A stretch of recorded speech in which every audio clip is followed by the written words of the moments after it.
પંચમહાલના હાલોલમાં ફાટ્યું 2 કલાકમાં 7 ઇંચ વરસાદ, અનેક નીચાણવાળા વિસ્તારો પાણીમાં ગરકાવ.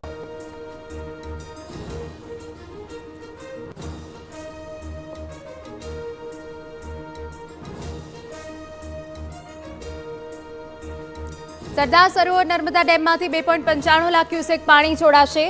નર્મદા ડેમમાંથી પાણી છોડાવવાને લઈને નદીકાંઠાના વિસ્તાર એલર્ટ પર. ગોલ્ડન બ્રિજ સપાટી વોર્નિંગ લેવલે પહોંચી.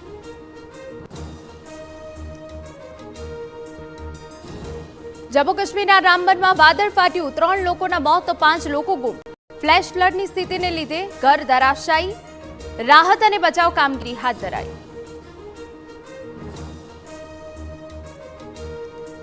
સુરતના નાનપુરામાં ગણેશ મંડપ પાસે કાંકરી ચાળો, 2 બાળકોએ મંડપમાં પથ્થરમારો કર્યો હોવાનો આરોપ. એક મહિલાની ઈજા.